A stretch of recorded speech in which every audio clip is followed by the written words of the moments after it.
Welcome to Talmudic Treasures. Today we're learning Yevamot page 52, which discusses a list of actions that are inappropriate or disrespectful to the point that Rav gave them lashes for such actions. One of the cases was a person who would do Kedushin, the betrothal, with a woman in a marketplace. Now, this doesn't mean just simply having Kedushin and posting it for everyone to see, and it was done in a parking lot.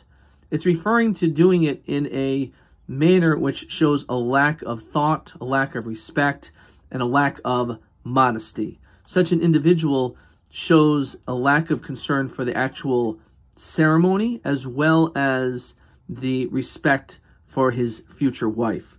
In addition to that, if a person just simply does Kedushin, betroths a woman without a shidduch, namely that they really had very little connection to one another. It's important that first they should have some prior knowledge, some prior connection, some prior relationship. This is also discussed elsewhere in Kedushin 41, that you should actually know the person you're marrying, and you shouldn't just, let's say, send an agent to find someone, and even though technically it would work, if they would betroth someone on your behalf, but that's something which is not supposed to be done. It's, again, shows a lack of passion and connection to that individual who you'll be spending the rest of your life with.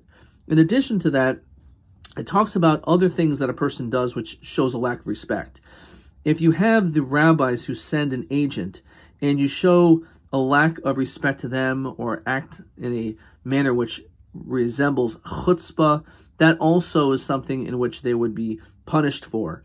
Furthermore, in the event that, for whatever reason, the sages put you in excommunication, so that should be something that you should be taking to heart and you should be doing something about. And an individual that really does not show any care or concern about that, such an individual also is punished.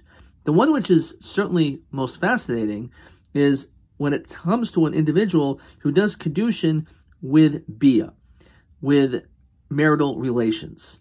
Now, the Talmud tells us in Kedushin 2 that there are actually three ways in which to betroth a woman. Most commonly with money. You can also write a document, but also with Bia.